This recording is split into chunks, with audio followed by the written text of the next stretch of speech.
복음서 24장 13절로 35절까지 말씀입니다. 오늘 말씀은 좀 많이 깁니다. 우리가 같이 좀 보면서 읽도록 하겠습니다. 마침 그날에 그들 가운데 두 사람이 예루살렘에서 한 30리 떨어져 있는 엠마오라는 마을로 가고 있었다. 그들은 일어난 이 모든 일을 서로 이야기하고 있었다. 그들이 이야기하며 토론하고 있는데 예수께서 가까이 가서 그들과 함께 걸으셨다. 그러나 그들은 눈이 가려져서 예수를 알아보지 못하였다. 예수께서 그들에게 물으셨다. 당신들이 걸으면서 서로 주고받는 이 말은 무슨 이야기입니까? 그들은 침통한 표정을 지으며 걸음을 멈추었다.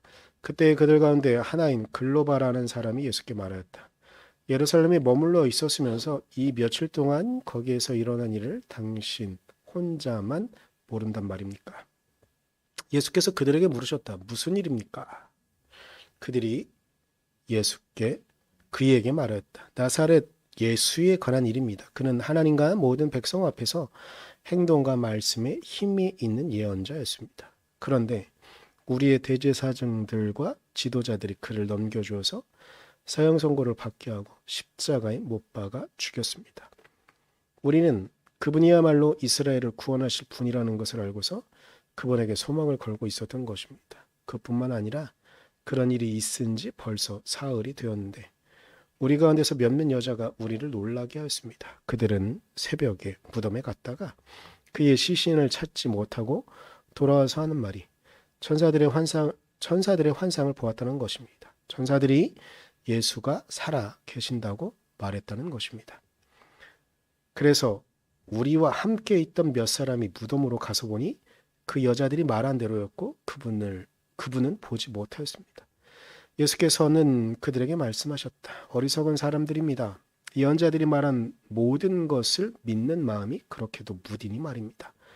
그리스도가 마땅히 이런 고난을 겪고서 자기 영광에 들어가야 하지 않겠습니까? 그리고 예수께서는 모세와 모든 예언자에서부터 시작하여 성경 전체에서 자기에 관하여 써놓은 일을 그들에게 설명하여 주셨다. 그 두 길소는 자기들이 가려고 하는 마을에 가까이 이르렀다. 그런데 예수께서는 더 멀리 가는 척 하셨다. 그러자 그들은 예수를 만류하여 말하였다. 저녁 때가 되고 날이 이미 저물었으니 우리 집에 묵으십시오. 예수께서 그들의 집에 묵으려고 돌아가셨다. 그리고 그들과 함께 음식을 잡수시려고 앉으셨을 때에 예수께서 빵을 들어서 축복하시며 떼어서 그들에게 주셨다. 그제서야 그들의 눈이 열려서 예수를 알아보았다. 그러나 한순간에 예수는 그들에게서 사라지셨다. 그들은 서로 말하였다. 길에서 그분이 우리에게 말씀하시고 성경을 풀이하여 주실 때에 우리의 마음이 우리 속에서 뜨거워지지 않았습니까? 그들이 곧바로 일어나서 예루살렘에 돌아와서 보니 11 제자와 또 그들과 함께 있던 사람들이 모여 있었고 모두들 주님께서 확실히 살아나시고 시몬에게 나타나셨다 하고 말하고 있었다. 그래서 그 두 사람도 길에서 겪은 일과 빵을 떼실 때에 비로소 그를 알아보게 된 일을 이야기하였다. 아멘. 오늘의 말씀은 엠마오로 가는 두 제자라는 그런 제목을 달고 있는 그리고 아주 유명한 그런 본문 중에 하나이기도 합니다. 오늘 본문을 좀 먼저 좀 보면서 오늘 말씀을 좀 같이 보려고 합니다. 오늘 본문 안에 엠마오로 가는 두 제자 그리고 예수님이 같이 길을 걷고 있는 상황을 우리에게 소개해 주고 있습니다. 그런데 이게 모순적인 부분이 있는데 무엇이냐면 두 명의 제자는 분명히 예수님과 같이 길을 걷고 있었음에도 불구하고 그리고 중요한 게 있는데 두 명의 제자는 예수님의 제자였다고 말함에도 불구하고 길 끝까지 가서도 그리고 집에 들어가서도 예수님이 자신들과 같이 가고 있었다는 것을 마지막에나 그제서야 알게 되었다고 이야기하고 있는 겁니다. 오늘 오늘 성경의 이야기를 보면서 왜 이 제자들은 예수님을 알아보지 못하는가? 그것이 오늘의 주제이기도 하고 오늘의 핵심이기도 한데 그 이야기는 조금 후에 왜 그랬는가? 그리고 우리는 어떻게 예수님을 보고 있는가에 대한 이야기는 우리 결말 부분에 얘기를 좀 하고, 먼저 과연 이들은 어떤 이야기를 했는가 오늘 본문을 보면서 좀 한번 이야기를 해 보고 싶습니다. 이들이 한 이야기는 예수님이 돌아가셨어요. 그리고 예수님이 부활하셨다는 소식을 들은 거예요, 제자들이. 근데 이 두 명의 제자들은 일단 부활하신 예수님을 보지는 못했어요. 이런 상황 가운데 그들이 이야기를 하고 있었다고 이야기하는 거죠. 즉, 이들은 지금 가장 핫한 뉴스를 나누고 있었던 겁니다. 바로 예수님에 대한 이야기인 것이죠. 그런데 같이 가고 있음에도 불구하고 같이 가고 있지 않았던 모순이죠. 예수님과 두 명의 제자는 같이 가고 있었지만 예수님을 알아보지 못함으로 예수님과 같이 가고 있지 못했던 거죠. 그런데 이 상황 속에 이들이 나누는 이야기의 내용들은 이렇습니다. 우선 19절에 그들이 하고 있던 이야기. 일단 먼저 예수님이 물어봐요. 당신들은 무슨 이야기를 하고 있습니까? 그랬더니 당신은 요즘 가장 뜨거운 이야기를 모르고 있습니까? 말하면서 한 것이 19절에 나오는 이야기예요. 우리가 지금 이야기하고 있는 예수님 어떤 분이냐? 예수님은 19절에 그는 하나님과 모든 백성 앞에서 행동과 말씀에 힘이 있는 예언자였습니다라고 말합니다. 짧게 이야기하고 있지만 이 긴 거리를 같이 가고 있다고 생각을 해보면 이들은 충분히 긴 거리를 같이 가고 있었거든요. 그렇다면 이들의 이야기는 더 많은 이야기를 아마 하고 있었을 겁니다. 예수님께서 놀라운 일을 행하신 것들, 놀라운 기적을 이루신 것들, 그리고 병자들을 고치신 이야기들, 그리고 수없이 많은 사람들이 예수님 주변에 몰려왔던 이야기들을 아마 이들은 했었을 겁니다. 그런데 19절에 정리하고 있는 것, 그는 하나님과 모든 백성 앞에서 행동과 말씀에 힘이 있는 예언자였습니다라는 이 말씀은, 이 이야기는 이들 주변에 왔던 수없이 많은 사람들, 그리고 그 이야기들 속에 진정으로 하나님의 뜻을 밝히 드러내는, 그러니까 행동과 말씀에 힘이 있었다는 말은 진정으로 하나님의 뜻을 밝히 드러내고 있었다는 이야기였을 겁니다. 그런데 이 행동엔 문제가 있었습니다. 그 문제가 무엇이냐면 20절에 바로 말하는 것이 있는데 뭐냐면, 그런데 우리의 대제사장들과 지도자들이, 그러니까 예수님의 대칭점에 우리의 대제사장들, 우리의, 그러니까 여기서는 이 엠마오로 가는 두 제자는 정직하게 말해요. 어찌 보면 어떤 의도를 갖고 이렇게 편집됐다고 말할 수도 있을지 모르겠지만, 정직하게 말하는 것은 무엇이냐면 예수를 고발하고 예수를 넘겨주었던 사람들은 우리의 대제사장들이었고 우리의 지도자들이었다는 겁니다. 대제사장들과 지도자들을 떨어뜨려 놓고 있지 않아요. 우리 안에 있던 사람들. 여기서 집중하고 잘 봐야 되는 게 있는데, 예수를 고발한 사람들, 예수를 로마의 권력자에 넘겨준, 예수를 십자가에 매단 그 사람들은 바로 우리 안에 있었다는 겁니다. 바로 우리가 그렇게 예수를 넘겨주었다는 겁니다.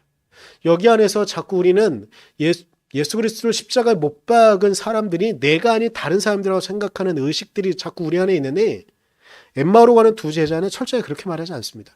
우리의 대제사장들과 우리의 지도자들이 그를 넘겨주었다고 이야기합니다. 근데 여기서 생각해 봐야 되는 게 있는데, 그럼 우리는 왜 예수 그리스도를 넘겨주었을까요? 20절 후반절에 사형 선고를 받게 하고 십자가에 못 박아 죽였습니다라고 말할까요? 왜일까? 예수님이 우리의 기대와 달리 행동하셨기 때문에. 이제 우리는 이 본문을 생각하면서 대제사장과 지도자들을 우리와 떨어뜨려서 생각하면 안 됩니다. 같이 봐야 되는데요. 우리도 또한 예수 그리스도가 이 땅에 오셔서 하는 것들이 어떤 거에는 흥분하고 감동하고 좋았지만 어떤 부분에는 너무나 싫었다는 겁니다. 같이 예수님과 같이 움직였지만 예수님과 같이 가지 않았던 수없이 많은 순간들이 우리 안에 있었음을 말해주고 있는 겁니다. 예수님과 같이 공생의 기간을 같이 했지만, 제자들은 예수님과 같이 공생의 기간을 같이 했지만 어떤 부분에는 예수님과 같이 하지 못했던 순간들이 있었다는 겁니다. 어떤 순간들이냐? 이 땅에 힘없고 가난한 자들과 함께했던 그 순간들은 나도 예수님과 같이 신분 상승이 되어서 이 땅에 예수 그리스도가 메시아가 되어서 이 땅에 예루살렘에 아마 제자들도 이렇게 생각했을 겁니다. 예루살렘의 구원자로, 유대인의 구원자로 영원히 끝나지 않을 영원한 유대인의 왕국을, 히브리인들의 왕국을, 예루살렘 왕국을 세워주길 기대했던 것입니다. 그러나 예수님은 그렇게 행동하지 않으셨습니다. 예수님 주변에 오는 사람들, 장애인들, 가난한 사람들, 그 당시에 어느 누구도 신경 쓰지 않았던 사람들, 예수님은 오히려 그들을 찾아갔습니다. 우리가 지난주에 같이 보았지만 예수님은 이 땅에 힘없고 가난한 사람들 편에 항상 서셨고 그들을 찾아갔고 그들의 구원자가 되셨던 겁니다. 그러나 어느 순간 예수님의 제자가 되었다는 그 이름 안에 제자들은 예수님과 같이 가지만 예수님과 같이 가지 않았던 그들의 행태를 보여주고 있던 것이죠. 그래서 여기 안에서도 엠마오로 가는 두 제자는 예수님을 바로 앞에 두고 말하고 있었지만 자신들 앞에 있는 분이 예수님인지 모르면서 말하는 겁니다. 예수님은 대제사장들과 지도자들이 넘겨주었고 세형선고를 받게 했고 결국 십자가에 못 박혀 죽었습니다. 라고 말하는 겁니다. 이 땅에 행동과 말씀에 힘이 있던 예언자가 그렇게 죽음을 맞이했다고 이야기하는 것이죠. 그들이 증언한 예수, 그들이 증언하는 그들의 스승은 그렇게 살다가 돌아가셨다고 말합니다. 그런데 여기서 끝난 줄 알았던 제자들은 놀라운 이 소식을 듣게 되었다고 말합니다. 23절에 그의 시신을 찾지 못하고 돌아와서 하는 말이, 그러니까 예수님이 돌아가신 걸, 그 슬픔을 참지 못했던 여인들이 예수님께 갔는데 23절에 이 여인들이 예수님의 시신을 발견하지 못했다는 거예요. 근데 이 여인들이 하는 말이 뭐냐면 그들은 예수님을 목격하지 못했는데 천사들을 보았다는 거예요. 그러면서 천사들이 한 말이 뭐냐면 예수가 살아 계신다고 말했다는 소식을 전하여 줬다고 말합니다. 이 일은 하나님이 하신 거죠. 이 일은 하나님께서 예수 그리스도를 우리의 구조로 인정하며 우리의 구조로 우리에게 완벽하게 주어졌다는 놀라운 사실을 천사를 통해 알려주었다는 것입니다. 가는 내내, 엠마오로 가는 내내 왜 제자들은 예수를 알아보지 못했을까요? 같이 가고 있었는데 왜 이들은 예수 그리스도를 알아보지 못하고 끝까지 같이 가고 있었지만 같이 가고 있지 않았던 것일까요? 그들은 그렇게 예수 그리스도를 증언하고 예수 그리스도에 대한 이야기를 하면서도 그들은 왜 끝까지 예수 그리스도를 알지 못하였을까? 오늘은 성령 강림절이고 웨슬리 회심 기념주일이기도 합니다. 감리교에는 아주 중요한 날이기도 한데 웨슬리를 한번 떠올려 봤으면 좋겠습니다. 오늘 아마 정말 많은 감리교회 안에서 웨슬리의 회심에 대한 이야기를 할 겁니다. 그래서 저도 좀 이야기를 하면 웨슬리가 회심하게 된 날짜는 그의 일기에 기록되어져 있고 이 경험은 그의 설교 그리고 그의 삶을 완전히 바꿔놓는, 예수님께서 자신의 정체를 드러내실 때 그제서야 예수님과 말하면서 그들의 마음이 뜨거워진 경험들을 했다는 것도 알게 되고 그들과 같이 길을 가고 있던 분이 누군지 알게 되어졌다고 했던 것처럼 웨슬리도 이 날을 기점으로 그의 삶이 완벽하게 변화되어지는 경험을 하게 됩니다. 날짜는 1738년 5월 24일. 저도 외우진 못합니다. 시험 볼 때 과정 가운데 시험 보면서 이 날짜를 꼭 써야 되긴 하는데 저는 시험 볼 때만 기억하고 잊어버려요. 그렇긴 한데 하여튼간 1738년이에요. 거의 300년 전이죠. 5월 24일 영국 런던의 올더스게이트라는 장소에서 회심을 하게 되는데 그 당시의 배경을 이야기하면 이래요. 일단 웨슬리는요. 어렸을 때부터 아주 뜨거운 사람이었었어요. 그래서 그의 동생 찰스 웨슬리와 그리고 그의 친구들과 함께 홀리클럽이라는 클럽을 만들어서 성경을 매일매일 묵상하고 매일매일 기도하고 매일매일 증거하는 삶을 살아가려고 다짐했던 그 클럽이 홀리클럽이에요.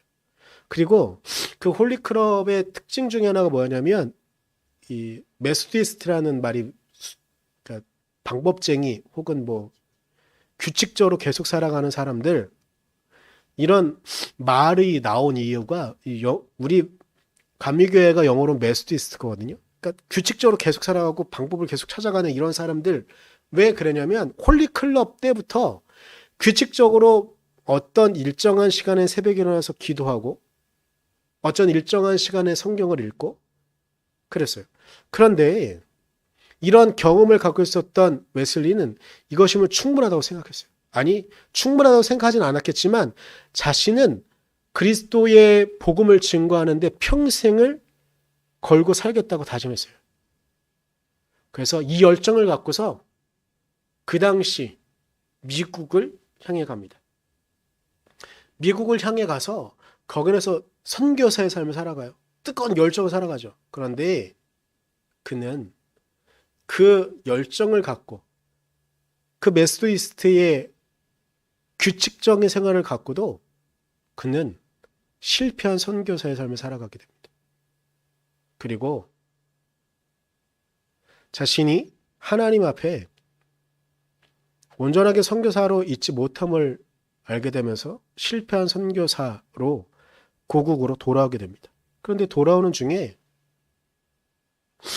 같은 배 안에 모라비안 교도들이 있었거든요. 놀라운 경험을 하게 되는데 뭐냐면 태풍이 몰아쳐요. 웨슬리는 내가 죽겠구나라는 생각을 두려움에 바로바로 떱니다. 그런데 그래서 이상한 사람들을 발견하게 되는데 모라비안 교도들이에요. 이 사람들은 이렇게 폭풍이 몰아치고 태풍이 몰아치면서 죽음에 직전에 있는 것 같은 그때에도 오히려 뜨겁게 찬양하며 기도하면서 오히려 기쁨으로 이 위기를 같이 보내고 있는 거예요. 같은 장소에 있는데 자신은 어렸을 때부터 홀리클럽의 그 습관을 계속 익혀 나가면서 규칙적인 삶을 살아가면서 자기는 누구보다도 성경을 또 잘 알고 이렇게 생각했었는데 모라비안 교도들은 흔들리지 않는 믿음을 갖고 있는 걸 보면서 그는 충격을 받게 돼요. 그래서 이 경험을 갖고 영국에 돌아오고 나서도 모라비안 교도들과 계속 교류를 하게 됩니다. 그러다가 1738년 5월 24일에 올더스게이트에서 모라비안 교도들의 뜨거운 집회를 보면서 회심을 하게 되는데 회심의 현장은 어떻게 되어지냐면 이때 루터의 로마서 주석 서문을 누군가 읽게 돼요. 근데 그 서문을 읽으면서 그의 마음에 뜨거움이 일어나는 걸 경험하게 돼요. 근데 로마서 주석의 서문의 내용은 대략적으로 말씀을 드리면 이런 거예요. 하나님께서 그리스도를 믿는 믿음을 통해서 그러니까 하나님께서 하시는 건데 우리가 그리스도를 믿는 믿음을 통해서 마음속에 이루신 하나님의 변화와 역사에 대한 이야기예요. 근데 이전까지는 그는 성경을 너무나 잘 알고 있었던 그리고 지금도 감리교도들이 놀라는 게 있는데 웨슬리가 이런저런 책들을 소개하면서 그 책의 내용들을 간단히 소개하면서 하는 이야기들이 있는데 그 책들의 범위가 엄청나게 광범위한 것들을 보면서 놀라거든요. 근데 제가 이 말씀 굳이 왜 드리냐면 웨슬리는 성경을 이해하는데 하나만 갖고 성경의 이야기만 갖고 이해한 것이 아니라 이런저런 학문적인 그 당시에 최신의 학문들 그리고 이런저런 전통적인 학문들을 계속 보면서 끊임없이 공부했던 사람이거든요. 그런데 그런 그가 진정으로 그리스도를 통한 믿음에 대한 마음의 감동에 대한 것들을 들으면서 진정한 회심이 일어나는 거예요. 그제서야. 오늘 우리는 성령 강림절을 보내고 있습니다. 이 성령 강림은 아주 중요한 의미를 갖습니다. 제자들에게도 그리고 이 땅의 교회 역사에도 아주 중요한 의미를 갖습니다. 이전까지 예수를 쫓아다녔던 제자들은요, 자신의 욕심이, 자신들의 욕망이 더 중요했습니다. 베드로도, 요한도, 어떤 제자도 모두 다 예수님의 말씀보단 예수님의 말씀 너머에 자신들의 욕망을 투여했고, 그렇게 되어질 때 자신들의 소망이 이루어지기만을 바랐던 것입니다. 그런데 성령 강림절을 통해서 뜨겁게 임하는 그 성령의 역사를 통해서 제자들은 새로운 경험들을 하게 되고 그들의 인생이 변화되어지는 것들을 새로운 삶으로 살아가는 경험을 하게 됩니다. 사도행전 2장 2절로 3절까지 보게 되면 그때에 갑자기 하늘에서 세찬 바람이 부는 듯한 소리가 나더니 그들이 앉아있는 온 집안을 가득 채웠다.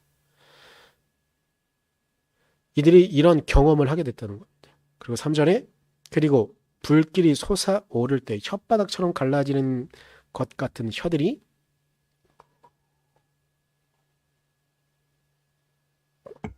그들에게 나타나더니 각 사람 위에 내려 앉았다. 각 사람이 저마다 성령의 놀라운 경험을 하게 됐다는 겁니다. 그들은 이제 누군가 말하는 하나님에 대한 이야기, 예수 그리스도에 대한 이야기, 영적인 부분에 대한 이야기를 하는 것이 아니라 그들은 실제적으로 자신들의 삶에 내리는, 자신들의 삶을 터치하는 성령을 그들이 경험했다는 이야기입니다. 이 경험이 왜 중요하냐면 우리가 예수 그리스도와 같이 간다고 우리는 생각하지만 정말로 예수 그리스도 옆에 우리가 있는가? 우리가 늘 예수 그리스도를 인식하며 예수 그리스도를 경험하며 살아가고 있는가? 이것이 중요하기 때문입니다. 팀 켈러는 이렇게 말을 하더라고요. 지금까지의 역사 가운데 교회가 놀라운 부흥 혹은 개인의 역사도 놀라운 부흥의 역사를 경험하게 되어지는 순간은 무엇이냐면 자신이 지금까지 성경을 보거나 혹은 설교자들의 설교를 통해서 그리스도에 대한 이야기를 들을 때 지금까지 자신들이 보아왔던 성경의 이야기와 다른 이야기들이 다가올 때, 그리고 지금까지 자신이 너무나 올바른 신앙생활을 했다고 생각해왔었는데 말씀을 통해 혹은 성경을 통해 그렇지 않다는 것들을 깨닫게 되어질 때 부흥의 시작이 일어났다고 말을 하더라고요. 어찌 보면 웨슬레도 5월 24일 올더스게이트에서 경험한 그 회심의 경험을 통해서 지금까지 자신이 매일매일 습관적으로 살아오기만 했던 진정한 의미를 발견하지 못하고 습관적으로 살아만 왔던 그 신앙생활이 잘못되어졌다는 것을 깨닫게 되어졌던 것. 그건 너머에 진정으로 경험해야 되는 것들이 있다는 것들을 오늘 경험했을 것입니다. 그리고 엠마오로 가는 두 제자도 습관적으로 예수를 쫓아다녔지만 심지어 부활하신 예수가 자신들 옆에 와서 이야기함에도 불구하고 그의 음성도 알아듣지 못했고 그의 톤도 알아듣지 못했고 그의 얼굴도 알아보지 못하고 있었음을, 더불어 예수를 쫓아다녔던 그 공생의 기간 동안도 자신들은 예수 그리스도가 정말로 자신들에게 말하는 진정한 의미를 깨닫지 못하고 자신들의 욕심에 가득 찬 이야기만을 하고 있었던 것, 그것만을 기대하고 있었던 것을 그제서야 깨닫게 되어진 것은 아닐까요?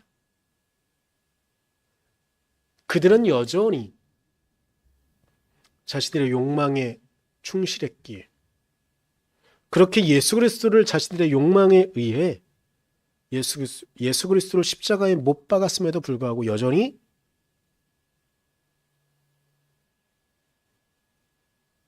더 욕망하고 더 달라고 말하고 있었기에 예수를 제대로 알아보지 못하고 있던 것은 아니었을까요? 오늘 우리는 성령 강림절을 보냅니다. 웨슬리 회심도 어찌 보면 같은 맥락 안에 있는 것 같습니다. 우리가 그 맥락 안에 같이 들어가야 되는 것은 무엇이냐면, 우리의 인생과 우리의 삶 가운데 우리는 진정으로 예수 그리스도의 십자가를 쫓아가고 있는가? 예수 그리스도가 이 땅에 오셔서 우리에게 말씀하셨고 우리에게 보여주신 그 삶의 모델을 쫓아가고 있는가? 아니면 우리 멋대로, 우리 마음대로 예수 그리스도의 삶을 판단하고 이 정도면 됐지, 이 정도면 충분하지 라고 생각하고 있지 않을까? 그제서야 눈이 떠진 제자들은 순간 예수님은 사라지셨지만 그들이 한 일에 대한 이야기가 35절에 나옵니다. 그래서 그 두 사람도 길에서 겪은 일과 빵을 떼실 때에 비로소 그를 알아보게 된 일을 이야기했다. 우리도 우리를 통해 역사하시는 그 예수 그리스도의 은혜를 우리도 또한 증언해야 하는 것입니다. 우리가 나만 기쁘고 나만 좋다고, 그리고 나만 자유롭다고 우리의 신앙의 행동을 끝낸다고 한다면 그것은 진정으로 예수 그리스도를 경험한 것이 아닌 것이죠. 그래서 우리는 우리의 삶을 좀 돌아봐야 됩니다. 나의 삶은, 우리의 삶은 그렇게 나에게 놀라운 은혜를 그리고 그분의 삶을 전적으로 우리에게 내어주신 그 예수 그리스도의 삶을 어떻게 드러내고 있는가? 우리는 우리의 삶 가운데 어떻게 예수 그리스도에게 반응하고 있는가? 우리는 끊임없이 우리 자신을 돌아봐야 됩니다. 우리를 통해 당신의 은혜를 드러내고자 하시는 그 하나님의 은혜를 우리가 드러내고 있는가? 아니면 그저 모른 척, 그저 나는 아닌 척 그렇게 하고 있는가? 저는 우리가 예수 그리스도의 그 은혜에 온전히 반응했으면 좋겠습니다. 우리의 매일매일이 예수 그리스도와 함께 가는 삶이 되었으면 좋겠습니다. 그러나 우리가 잊지 말아야 되는 것들이 있는데 무엇이냐면, 예수 그리스도와 같이 걷고 있음에도 불구하고 예수 그리스도를 알지 못했던 엠마오로 가는 두 제자와 같은 삶을 우리는 어쩌면 매일매일 살아가고 있는지도 모릅니다. 우리가 잊지 말아야 하는 것은 우리가 예수 그리스도와 습관적으로 같이 가는 것이 아니라 늘 새롭게, 늘 다시 그분의 길을 따라, 그분의 옆을 따라 그분과 같이 대화하며 그분과 같이 해야 하는 것, 그것이 우리 안에 있기를 소망해 봅니다. 우리 시간 기도할 때 우리는 어떻게 예수 그리스도에게 반응하고 있는가 좀 묵상해 봤으면 좋겠어요. 오늘은 이것 하나만 갖고 같이 기도하겠습니다. 우리는 예수 그리스도와 같이 가야 하는데 우리는 우리를 만나주시는 그 예수 그리스도에게 온전히 반응하고 있는가? 그럼 그 반응은 어떻게 우리가 행동하고 있는가? 이것들을 잠깐 묵상하며 기도했으면 좋겠습니다. 우리 잠깐 같이 기도하겠습니다.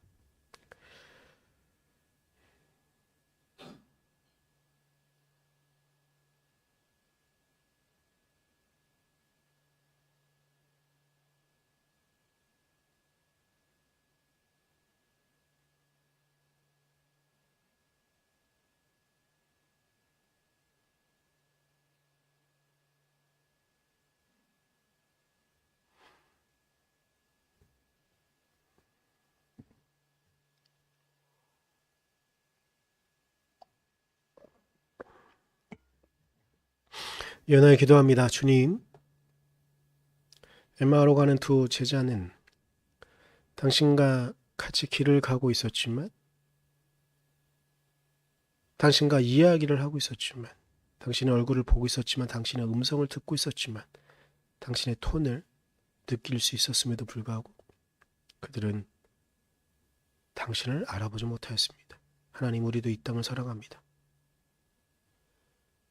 우리도 이 땅을 살아갈 때 예수 그리스도께서 우리에게 오셔서 우리와 함께 하시고 우리와 같이 길을 가고 계실 텐데, 우리는 우리에게 말씀하시는 예수 그리스도의 음성에 귀를 기울이고 있는지, 그 음성을 알아보고 있는지 모르겠습니다. 하나님, 우리에게 말씀하시는 예수 그리스도, 당신의 음성에 우리가 귀 기울이게 하시고 그 음성에 민감하게 반응할 수 있도록 하나님, 우리를 이끌어 주시옵소서. 우리의 삶 가운데